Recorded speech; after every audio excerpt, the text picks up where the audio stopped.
Welcome to Sam's Business Growth Show. I'm Sam Dunning, a digital marketing, sales and business growth evangelist. Tune in and subscribe today as I'll be interviewing business leaders, experts and entrepreneurs from around the globe. You'll be learning their story, how digital marketing has helped them along the way, and exclusive tips and insights to help you skyrocket your own business.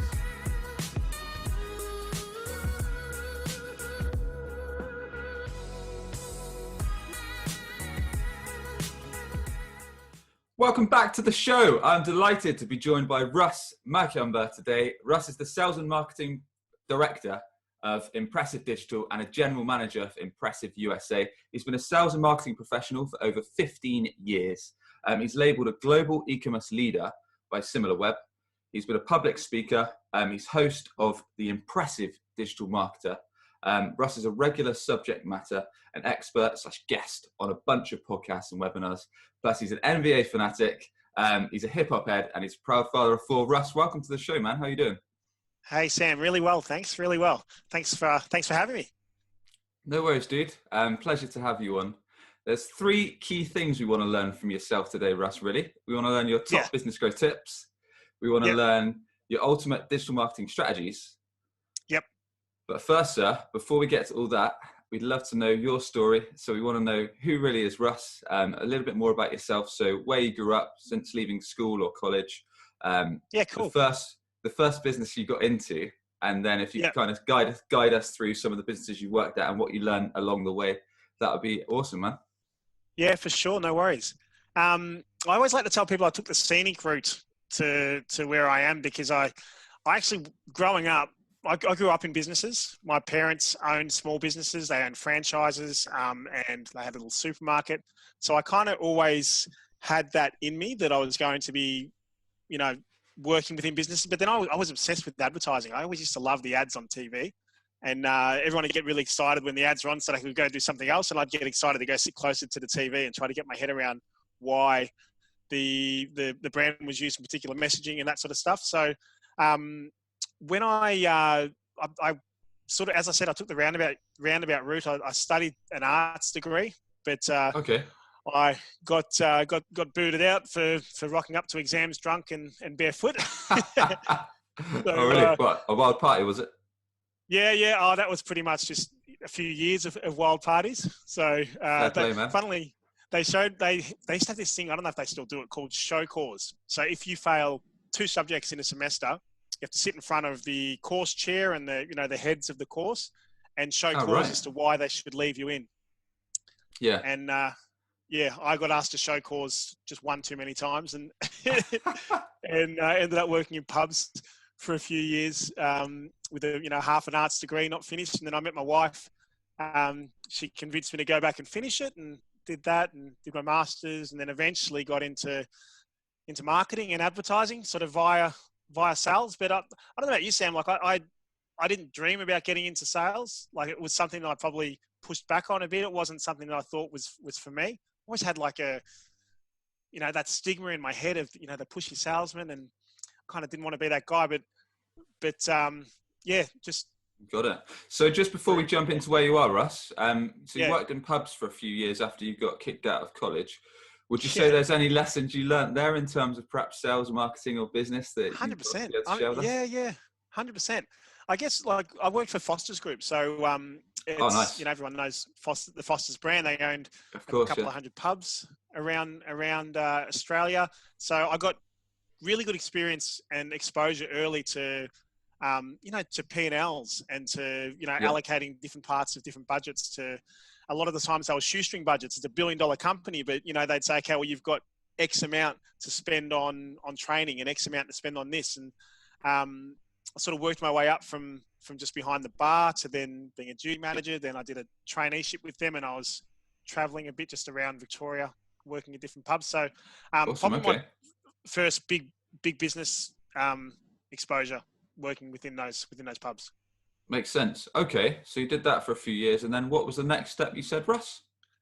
So after that, I started running my own. So I was actually DJing for a number of years. So oh, really? Was that hip hop, like you said in your intro, or? Well, I started out playing hip hop, and then I was playing like house, techno, Oh, nice, man. electro. So I played, and then I started running events. So with a friend, I started actually getting some of that advertising passion out and writing copy and, media buying. But back then it was print, a little bit of online, event concepts and that sort of thing. So which led me into corporate events and moving into more sort of sales and marketing sort of overlapping together. Okay. So you had your own business that you did for a little while, and then you went into an events kind of company, did you?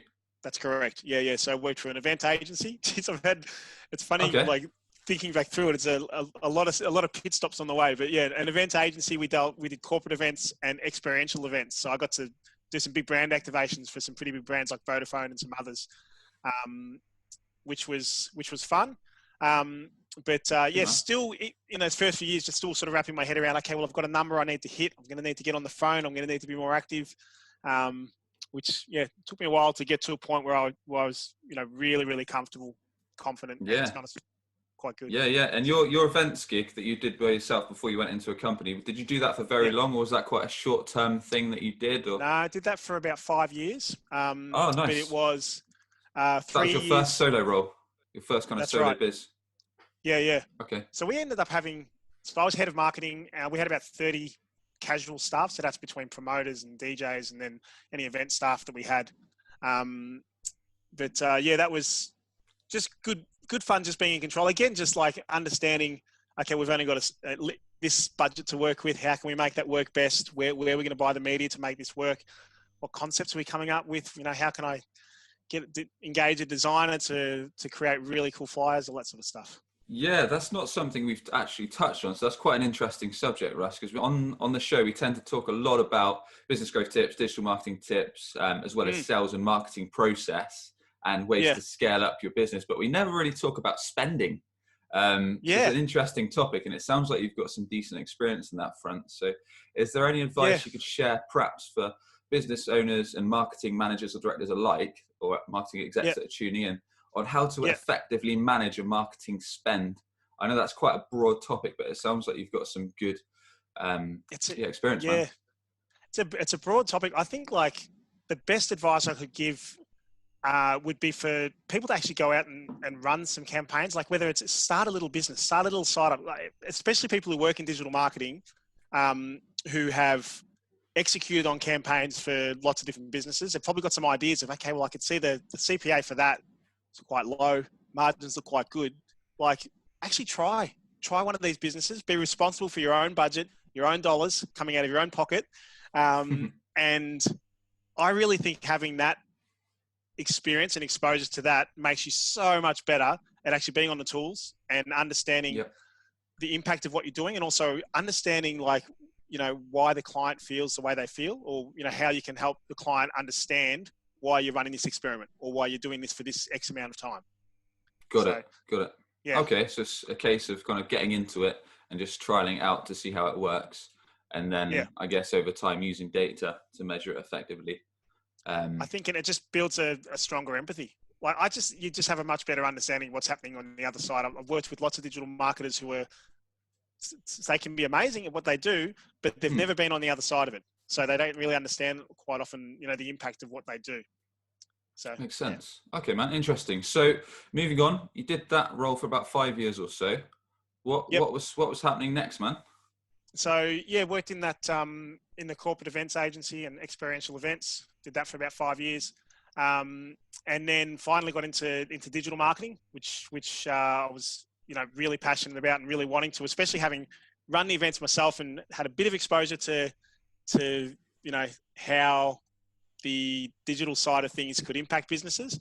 Just really getting in and learning it was really cool. So I worked for a wedding, like it was a tech company, but it was basically a wedding directory, and we'd sell banner advertising, websites, directory listings, all that sort of stuff. So I cut my teeth on digital from 2012 there. Nice. And I also learned how to sell, and I really grew a lot from that point.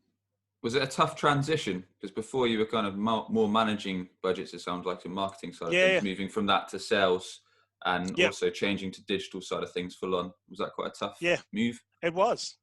And in a lot of ways it was a step back, because it was going from a lot of face-to-face selling and managing teams and that sort of thing, and manage my own budgets, to all of a sudden an inside sales role Got it. with really strict KPIs. I remember starting and seeing that there was this big talk time board, and it was in green, orange, and red, depending on how well you were going for your talk time. And I'd never been monitored that closely, and freaked me out. But you grow. Yeah, man. That takes me back a few years. So probably about maybe 6-7 years ago, I used to work selling ink cartridges over the phone. So a big call center.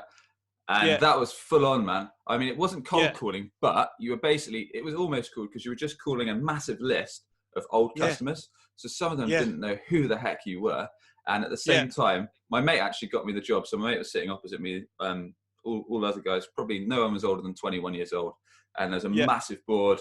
There wasn't KPIs so much. It was more just you were on an auto dialer. So you called one customer. If they hung up, it just went straight to the next. And we had a board of sales.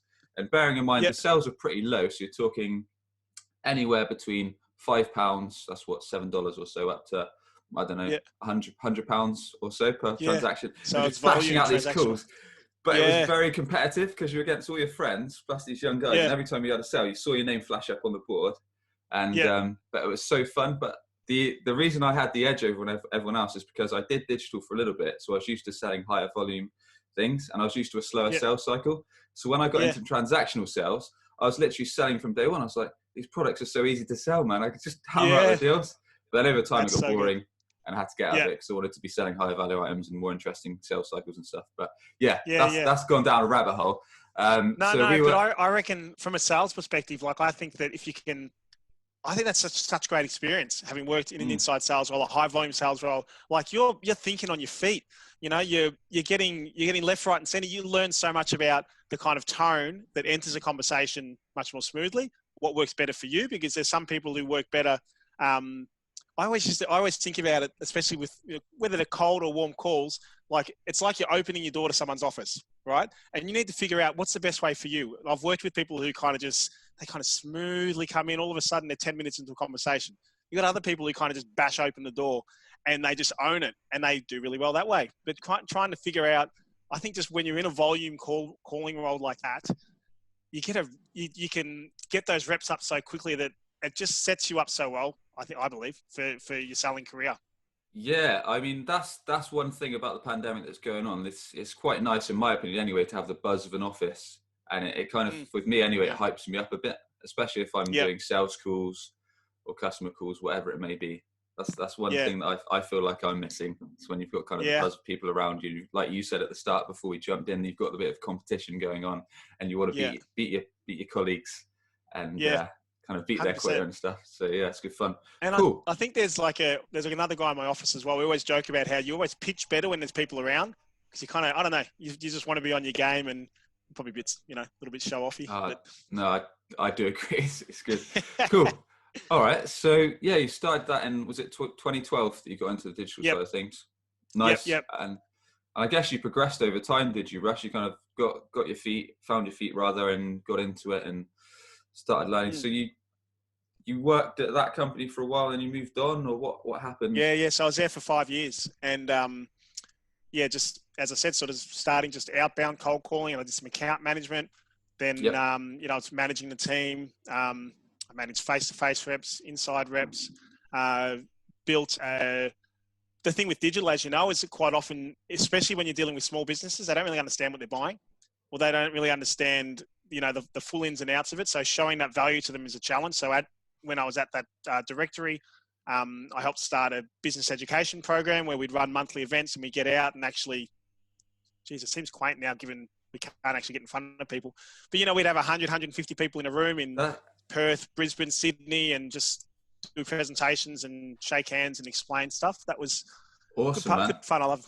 Yeah. That's two interesting points. So we've got the kind of live speaking and doing events. And then the first point you said, building value about products that aren't actually physically tangible. Yeah. Very difficult one. I still sometimes get stumped by it now, because buyers can really catch you off guard with the questions they ask, and you can never be prepared for certain sales calls. So is there a way? So I'm guessing a lot of people tuning in are right now doing inside sales because we're forced to, and they're selling products that aren't necessarily tangible, something you can put in your hand, you can grab, it's digital. a lot of us are. So have you got any nuggets of advice, Russ, that you could perhaps share with us on on effective ways that you found to build value over your digital products? Sorry. Yeah.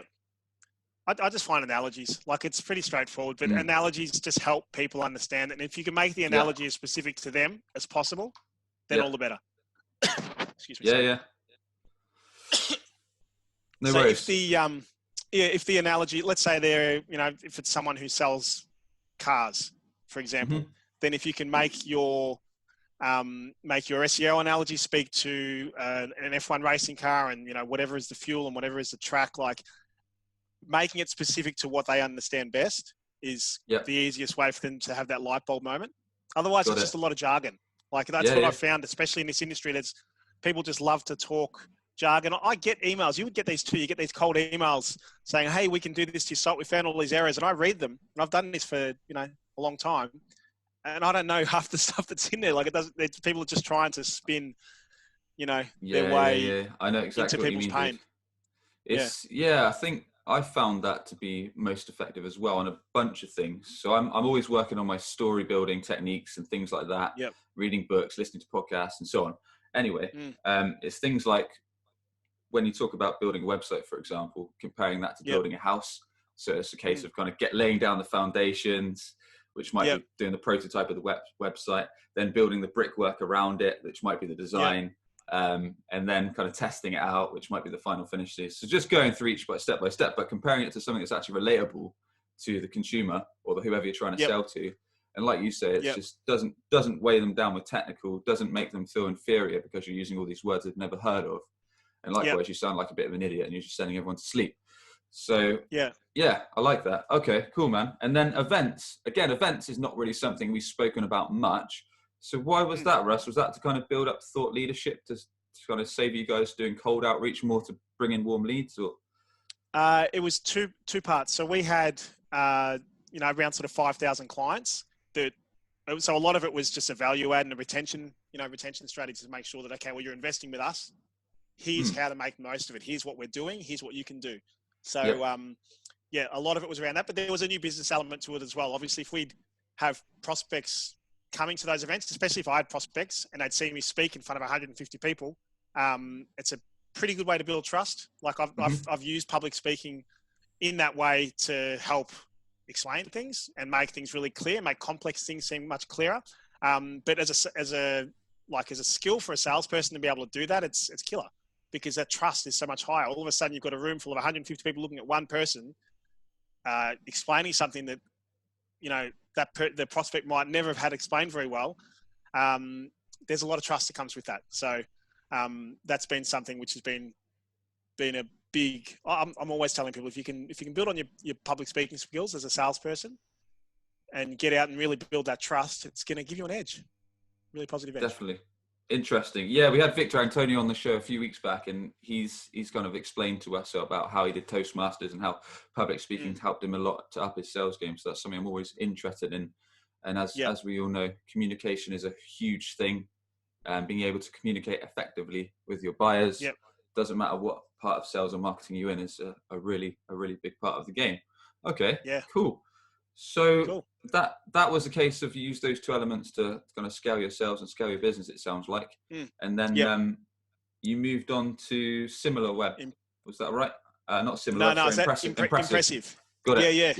Yeah. Impressive from sort of end of 2017, late 2017.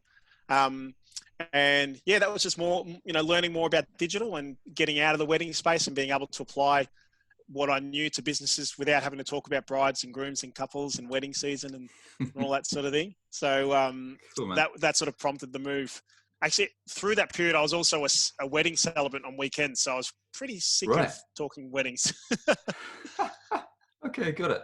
So okay, you've shared with us some great ways that you actually utilize to grow the business. So are there any other strategies, Russ, that are worth our audience understanding that you utilize as a business? So you were a digital business, or you are a digital business rather. So were there strategies that you used to grow, be it paid ads, be it SEO, search engine optimization, be it cold outreach? Is there any you could share with us that have helped you and your sales team to get more leads and more deals done? Yeah, for sure. Probably the biggest thing that I've picked up since working at Impressive over the last sort of 2.5, 3 years, is just understanding that like integrated campaigns where you've got different channels working to get your message out. Like if you think about a prospect, they need, depending on your product, they might need 5, 10, 20, 30 touch points with your brand before they feel close enough to go, okay, cool, I'm going to fill in that form, or I'm going to call, or I'm going to purchase if it's an e-com product. And, you know, we talk about funnels and, you know, you're on Facebook or on this and there's a funnel of messages that come through. But what, I guess what people really need to understand is that it's not going to be one funnel on one channel. You know, getting your 15, 20 touch points just on Facebook in a short period of time, you know, they're on Google, they're on through display, marketing automation. There's so many other ways that you need to be presenting your brand. And that funnel doesn't sit in one channel. That funnel is a buyer's journey across a multitude. It's a big ecosystem. So, explaining to brands, that's what I've found has worked really well, and what's worked really well for us at Impressive is explaining that you need to be kind of omnipresent across a number of channels, and you need to make sure though that your brand is presenting at the right point in their buyer's journey, whether they've hit you on Facebook, Google, LinkedIn, wherever. Got it. Okay, so talking about being present no matter what channel your ideal customer is on, so making sure that throughout those touch points they can see you're visible until it gets to the point that they feel that they're ready to get in touch. So fill out a lead form, like you say, or if it's e-commerce, if it's transactional, then make the purchase. Okay. Yeah. Makes sense. So that sounds like a range of kind of display-based advertising and tracking and things like that to stay present. Awesome. Okay. Any other strategies, Russ, that are worth sharing, be them cold outreach or be them digital, more inbound? You guys have utilized? I mean, LinkedIn's been pretty big for us. I know you're quite solid on LinkedIn as well. Sure. I think that if you can build yourself a personal brand, get that extra trust, like what we spoke about before with me speaking at live events and getting that trust. Now I get a lot of that from LinkedIn, from videos like this. But I read a stat the other day, and I don't know if you saw this. It was, say you've got 100% of people, 1% creating content, 9% are engaging with the content, 90% are lurking. Flicking through, not engaging, not liking, not anything. That just, like, it doesn't feel that hard to be part of the 1%, you know? So I think you can really separate.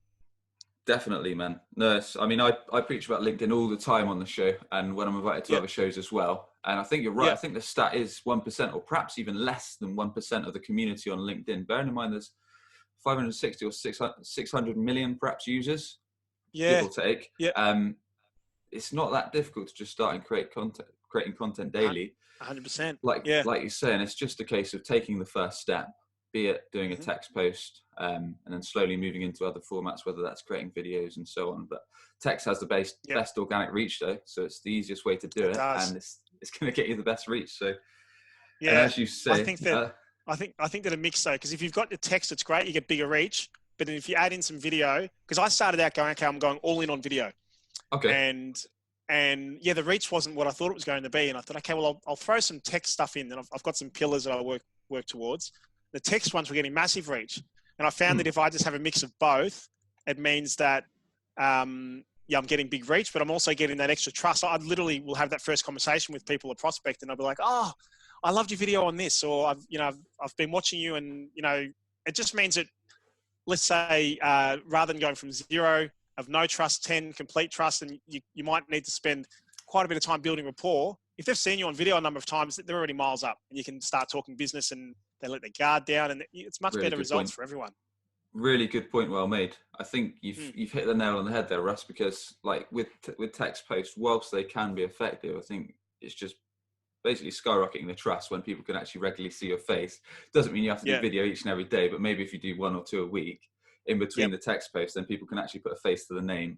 Because a lot of our profile pictures are about 10 years old. I know mine's about 4 or so years old, and I've definitely had a haircut back then. Because I can't get one right now. So that makes sense, man. And do you, on LinkedIn, this is not something we've touched about too much, do you guys ever do any cold outreach or outreach to prospects that are perhaps engaging with your content? For sure. Yeah, so I mean, we use Sales Navigator. I'm not big on just the it depends on what you determine cold outreach. Like we will, create lead lists. We'll engage with people who we think could be good prospects. We try to build a relationship via social selling, to the point where, ideally there's a gap opens up where, they ask for some help. So it's probably not, it's not your, connect and can I sell you this widget? It's more like, engage, conversation, and then eventually something opens up. Or I tend to get more leads from referrals of people that I've connected to than actual direct connections. Yeah. Just from having built that trust and build that relationship and just giving stuff through my content that, businesses can potentially use on their own without buying it from us. But, obviously it's a lot easier if they can save a lot of time if they just get a professional to do it. So 100%. No, I'd agree. Some of the best leads I've got LinkedIn wise is just a case of exactly like you said, Russ, just sharing content day in, day out. And then people perhaps you've never ever engaged with, just drop you a message like, hey Sam, or hey Russ, I've been following your content for like the last few months. Really feel like I've built trust with you. And I wanted to discuss this project. Are you open to having a call? There was this one I did a while ago. I actually pissed the guy off because it had been a really, really long day. He actually came inbound and it was like, I think 5:30 or 6 p.m. and I'd had a really long day of it. And I was like, oh man, I need to eat some dinner. Like, I'm really tired. And he wanted a website and digital marketing strategies. So it was my bad, really. I didn't really listen to everything he was saying. I just said, look, it's going to be this much, like, I don't know, 5, 10K. Can you work with that? If not, I understand. We can part ways as friends now. So that's really blunt. And because I thought he was wasting my time. But he kind of signed it off then. He said, sorry, Sam, I've found someone else to go with. I said, no worries. Keep in touch in the future. 6 months later, he said, Sam, I've been engaging with your content. I really like what you're doing. And I feel like I've kind of got to know you a lot better. If I'm honest, you were very blunt and it annoyed me, but I feel like you do a good job on my project. I feel like you do a really good job. This was a few days back. I was like, I can't believe that's just happened. Like, I pissed him off 6 months ago. He's come back and now he wants to work with me. That's amazing. So that was a deal I just did the other day. So that was really, really interesting because that's never happened to me before. Not like that. I mean, I've had inbound leads, but I've not had people I've pissed off that then come back as an inbound lead. Just what I like about that is I think if people think that, like we've been talking about integrated strategies and omni-channel and touch points and stuff, like if you think that LinkedIn is just going to be your silver bullet, I'm just going to get all my business from there. Like I don't think you're going to get the most out of it. You're going to piss people off. Like what you said then is more about you keep presenting your brand out in front, and LinkedIn is just another channel to add into the attribution, and it got you over the line, sort of thing, Like, and the funny thing is, like, quite often, one of the biggest deals I've closed from LinkedIn was a pretty big national retailer here in Australia, and it was a six-figure deal. But they said they'd been watching my content for ages, but they never once liked it, never once written a comment. Like, I had no idea that this person even existed, but they knew all this stuff. They were one of those 90% of lurkers, interestingly. So, no, that's funny. That's it.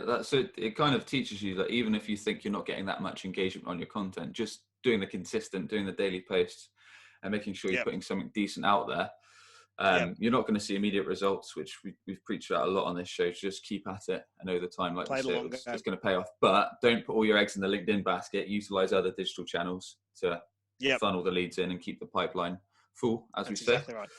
Yeah. Awesome. Okay. So we've touched on a lot of digital tools to grow business. Are you guys doing any other cold outreach, or do you personally do any other cold outreach for us that we've not discussed, or we pretty much covered all bases?